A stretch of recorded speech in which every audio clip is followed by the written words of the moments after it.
yourselves together. Rise. Stand up and live your life. Rise. Get yourselves together. Rise. Hands up high. Hey.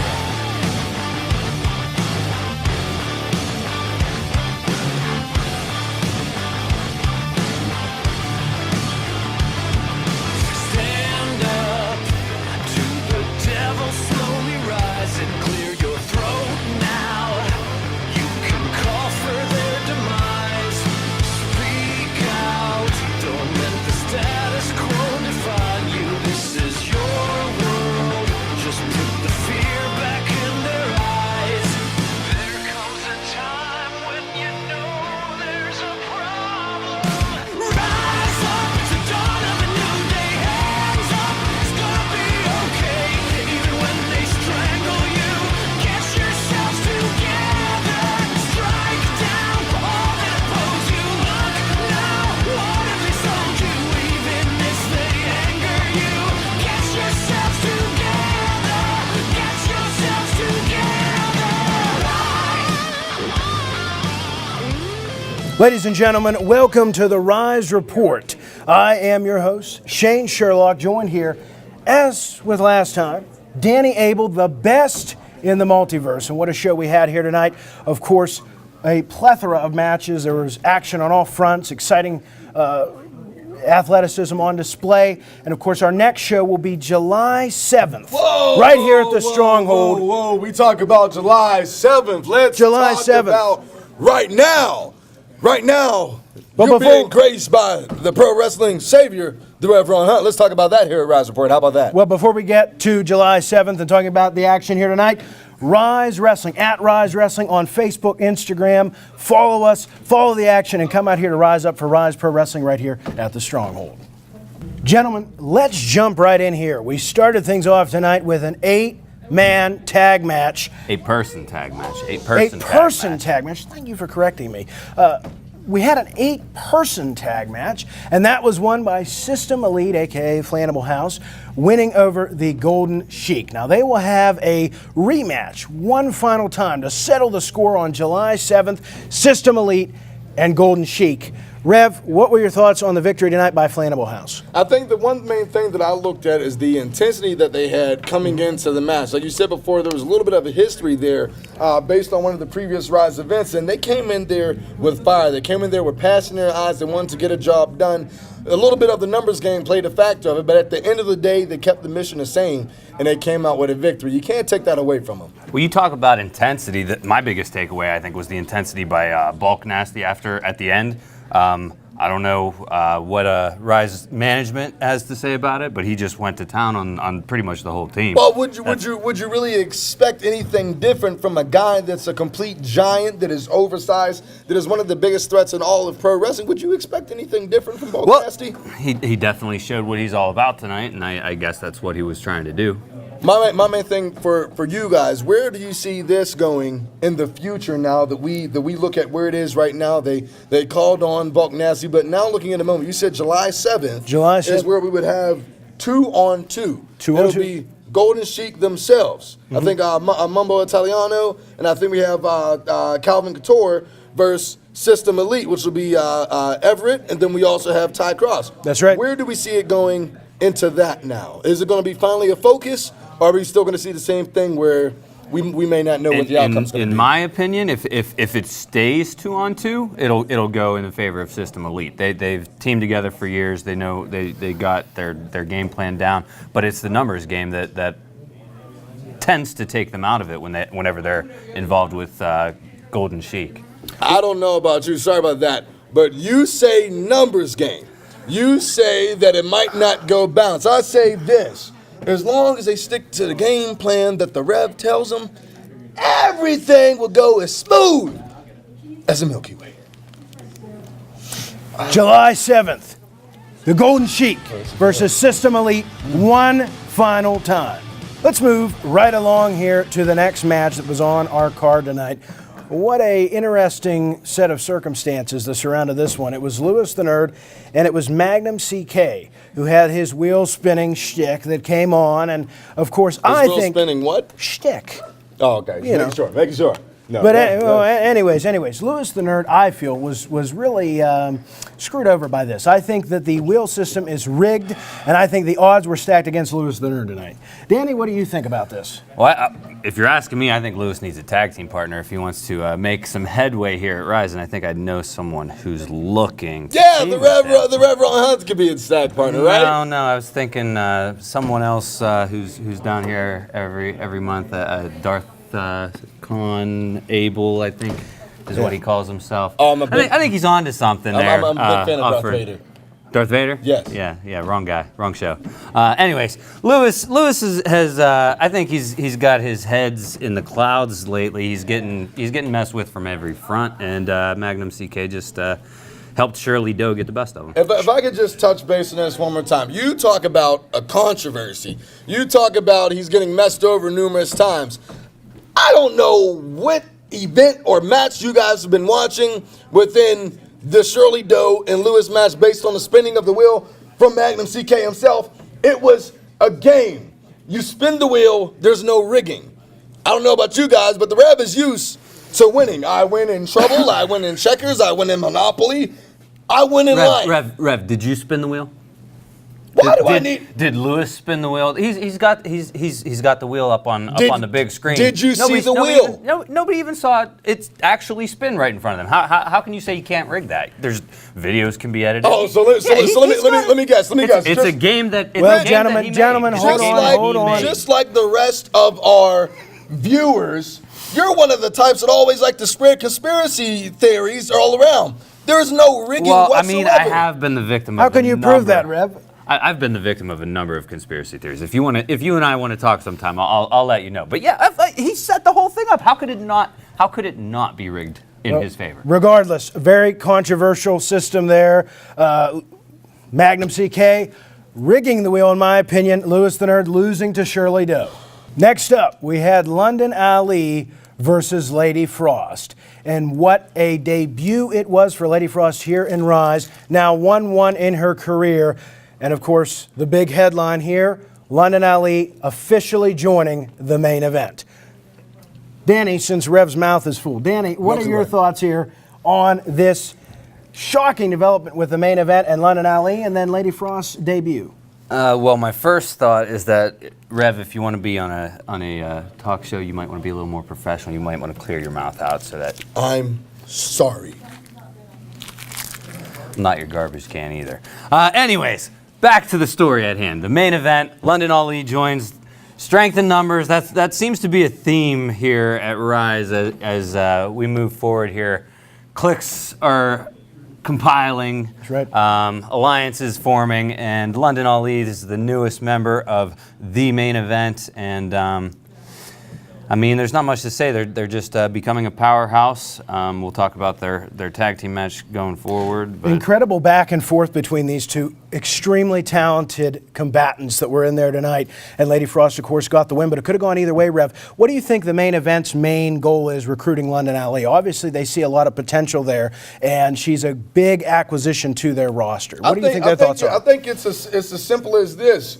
Even in her announcing, the very presence that she comes out to, you see the swagger, you see the demeanor, you see how she carries herself. She is called the Exalted One. You know, I mean, the Rev knows all about finding exalted ones. And my particular circumstance, when this came down to it, it was the First Lady of Ryse versus Ryse's First Lady. I don't think it gets any bigger than that. Do you understand it doesn't get bigger than that? Well, I don't really understand the difference between those two.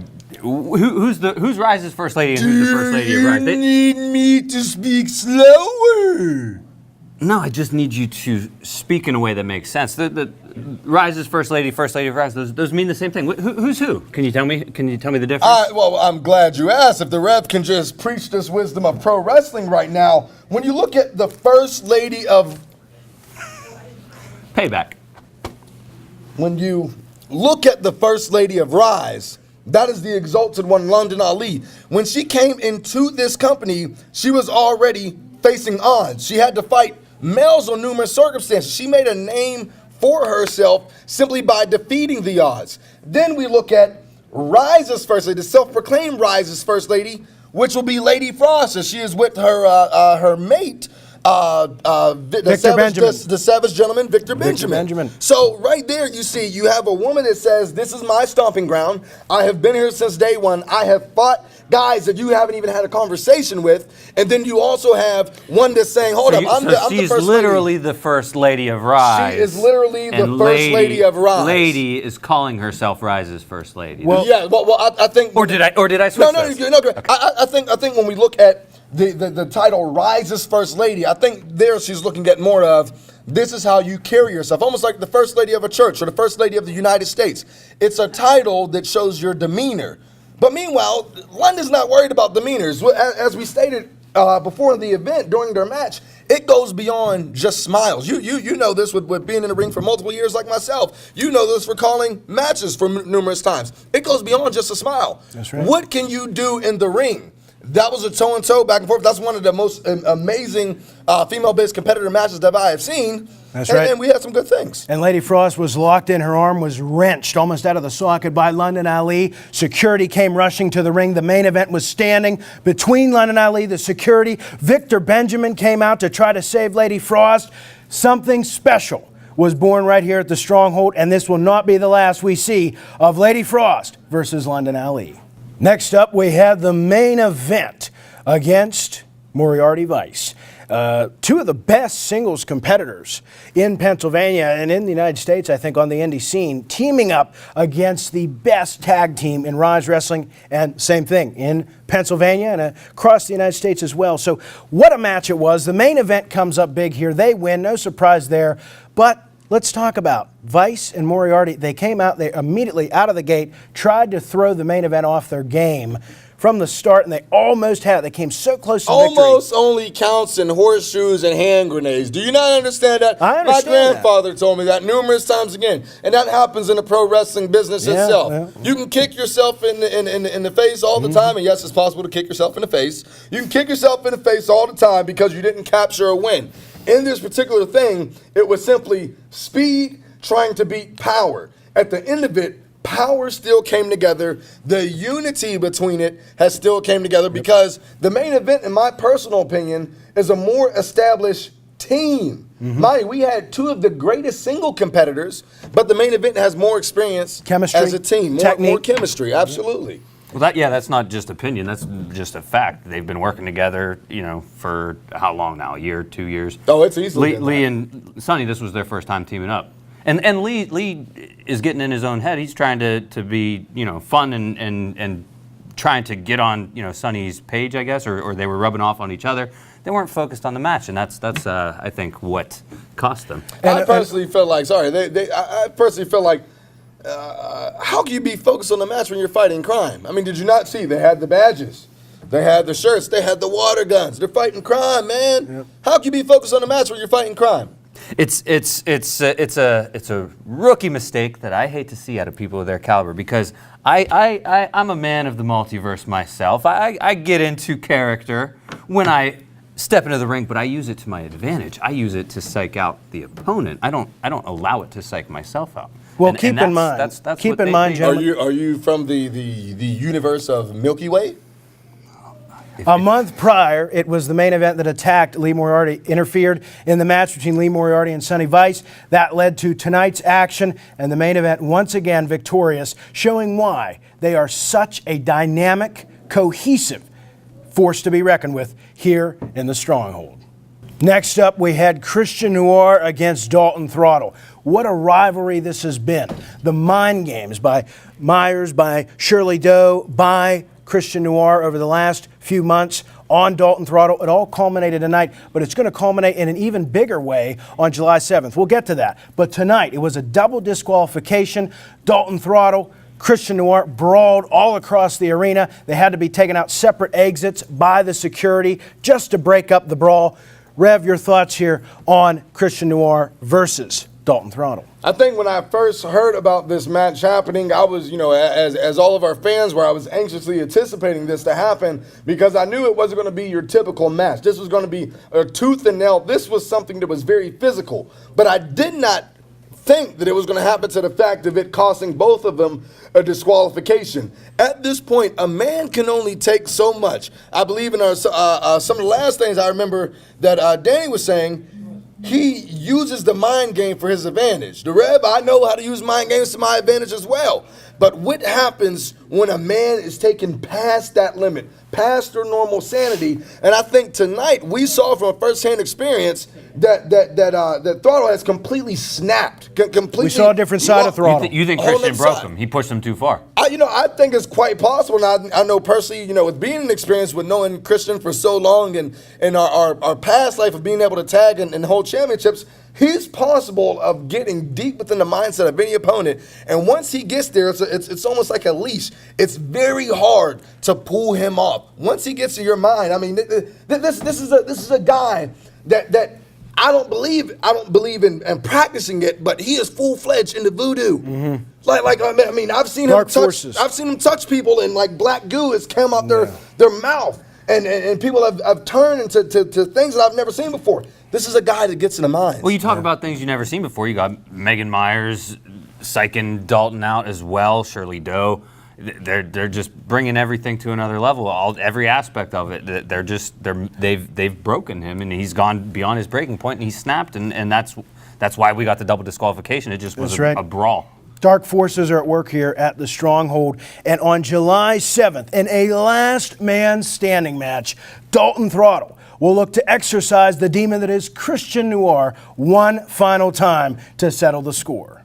Now let's talk about our main event, a number one contenders match, and the backdrop, of course, being an Iron Man match. The first ever here at the Stronghold, the first ever for Ryse Wrestling, and of course, the culmination of a saga between Matt Connard and Tony Johnson. The Iceman, the Reaper, back and forth they went, and in the final seconds, it was the Reaper, Matt Connard, who had made himself the number one contender, and he will fight Lee Moriarty on July 7th for the Ryse Grand Championship. Rev, your thoughts on this one? We were, we had a three-man team for this main event as we were joined with our head of talent relations here at Ryse, Marcus Mann, and he was saying and even relaying to us that this isn't just the first, second, third time. I mean, this is 4 years worth of a history in general. These guys knew each other's every single move, every breath, every single step that they would take. They have been in historical matches all throughout their career, 20-minute, 25-minute draws. But this was a 30-minute Iron Man match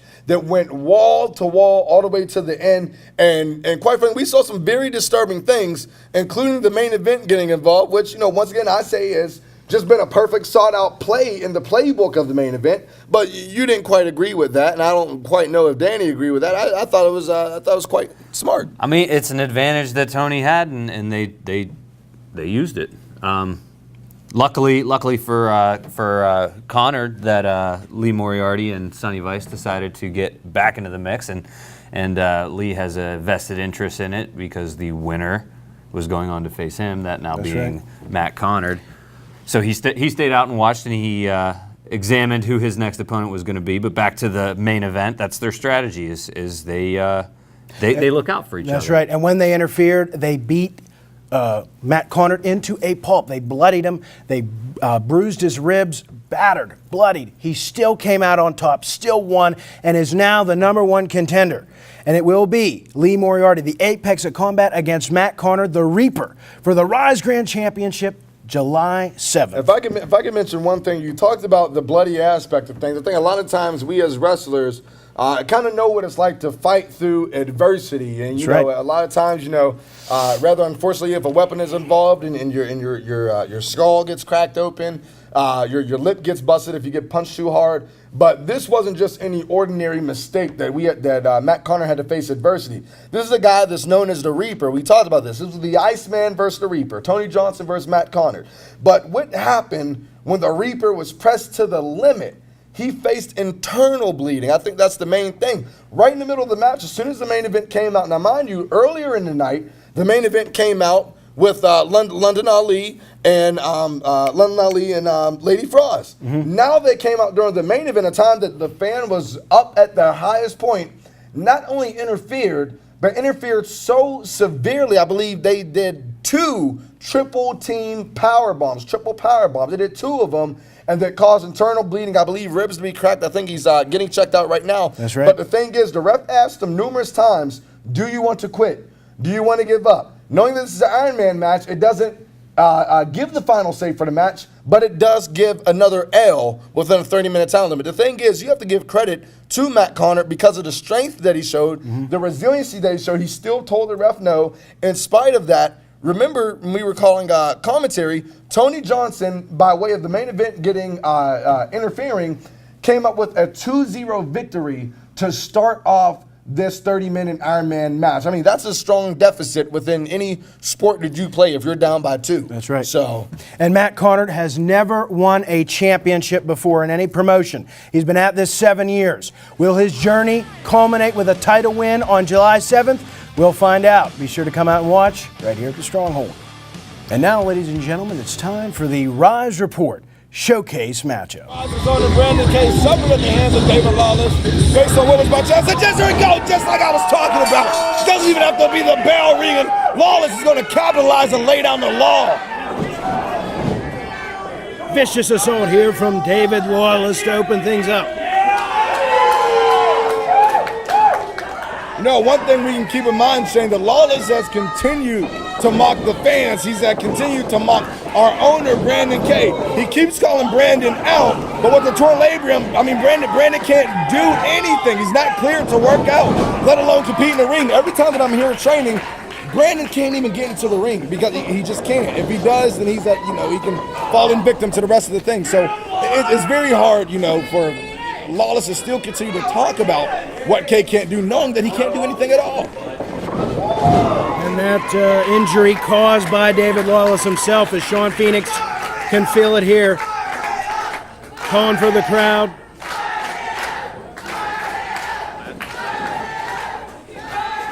And the Pyromaniac lands a drop kick from the top rope. Hook of the leg. And a kick out at 1.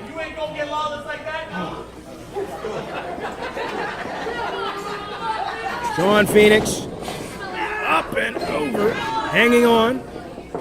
David Lawless goes for the right hand, blocked, and then hangs him up on the top rope there. This is the 3rd competitor from the Stronghold Academy to stand against Lawless, and Lawless has wins over Drake Braddock, London Ali, but of course, Rev, in controversial fashion. You keep bringing up this form of fashion controversial. This is not Days of Our Lives. This is not The Price is Right. This isn't Deal or No Deal. It's about manning up to your competitors, and that's exactly what Lawless has been doing since day 1. He's been manning up, he's been getting it done, and he can boast about it like he's doing right now. Why? Because he backs it up. Do you understand what that's like to back things up? Well, you can definitely question his ethics here. Hook of the leg, and ooh, that was close. You can question his ethics. You can question his the way he goes about, achieving his goals. I mean, talk about achieving goals. Like you stated, this is the 3rd competitor right here, Sean Phoenix, to try to come against, David Lawless, simply because of the issues that have happened in the hands of Brandon K. But throughout all of that, Lawless only has 2 losses in nearly a year of being here at Ryse, and both of those losses just so happen to be against Lee Moriarty, who is the Ryse Grand Slam champion. And Sean Phoenix, on the other hand, continues to make a name for himself, recently working in the Pacific Northwest. And look at the athleticism from David Lawless. A little bit of showboating there, Rev. You know what? There's nothing wrong with a little bit of a holy dance.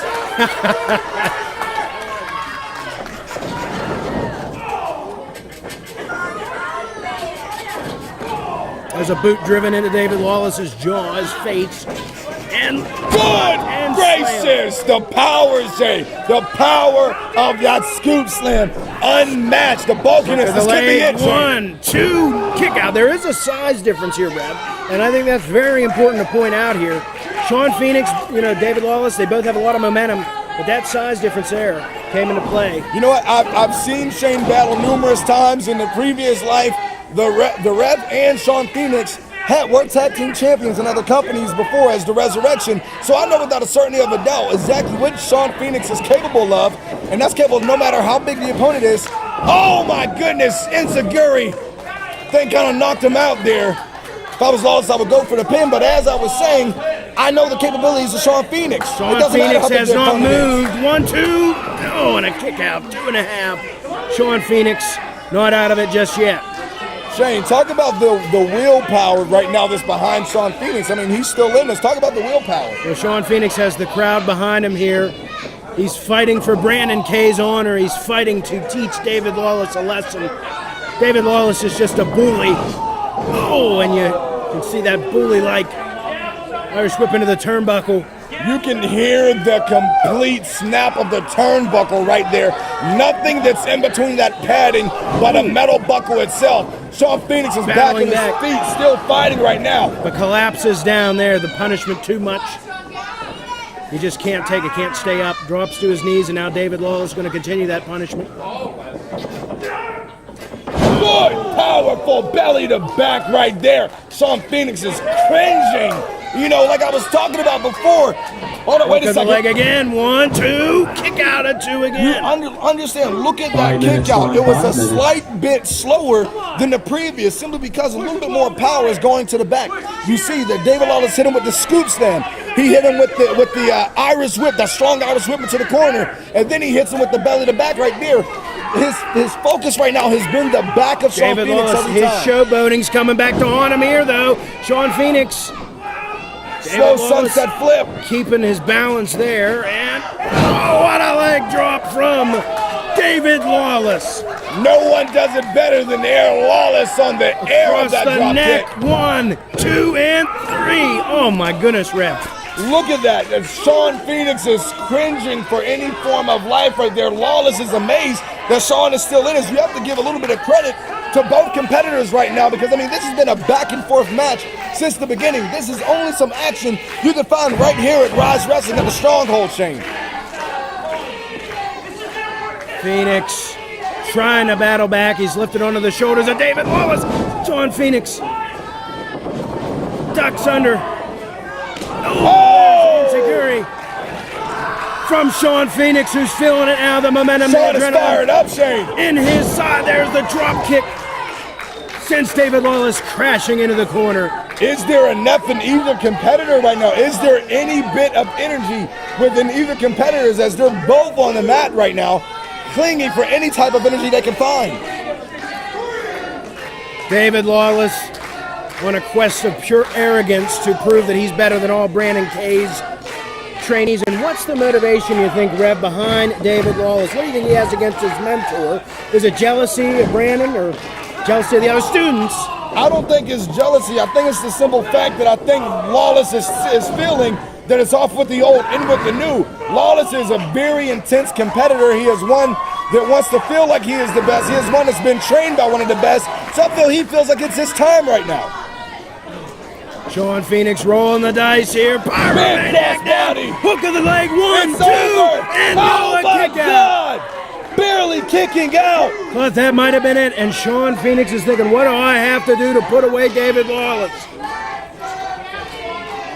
What do you feel it takes? What do you feel it takes tonight? Well, he's got to fight, dig down deep, and avoid shots like that, Rev.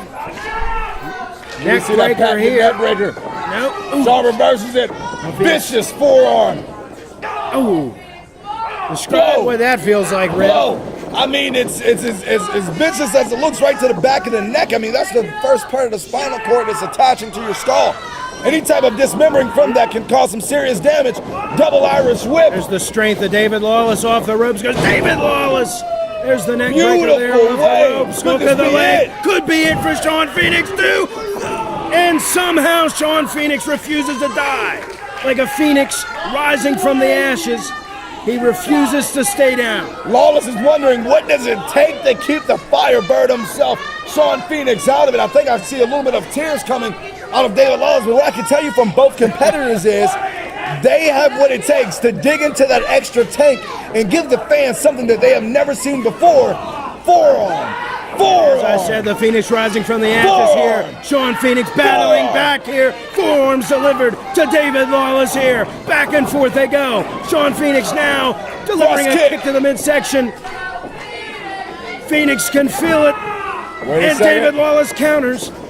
Notice as he's even placing there. Oh, right hand to the jaw.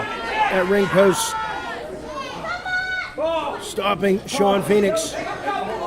He's leaning on it. He might be unconscious right now. He might be dazed. David Lawless climbing to the top here. Notice the amount of weight there. If David Lawless can capitalize on this could mean it's Wait a second. over. Sean Phoenix clinging on, hanging on here. Oh, and David Lawless goes down. That's Phoenix has what it takes. Phoenix is in his comfort zone right now. There's a boot delivered to the jaw of David Yes, Lawless Phoenix here. is a high flyer. Sean Phoenix! Oh! What a Almost like maneuver a there! super Hook face to the buster. leg. 2! Oh my God! Another kick out from David Lawless. Barely being kicked out. I've never seen such a close kick out. Phoenix is asking, does he have to go to the top to capitalize on this? Shane, you know as much as I know, this is the comfort zone of Sean Phoenix, but can his back take it? He's been through a lot of punishment here, looking to deal out some of his own. Oh my God, barely bit the dust, Shane! 10 minutes, Vaughn, 10 minutes. He might have broken a bone right there as he misses the dive from the top. Rolled the dice. David Lawless clinging to the ropes here, trying to battle back. Shane, whether you've been in a ring or not, you know as good as I know, all it takes is a few seconds. One mistake, one slip up, and it could be all over. Can Lawless finally end it right here? Can he finally end it? Sean Phoenix is Barely any limp right life. now, but now he's battling back. There's the firebird almost into the referee. Goes David Lawless. Oh, and there's a low blow. The referee into the turnbuckle. think he- Doesn't did he see it? He did not see it. David Lawless, bell hasn't been rung. David Lawless not disqualified. Oh my God, the goodness. spike right on the head. Right on the top of the crane. It My could have been goodness, over. 1, 2, Wait a 3, second. not His this way. feet go.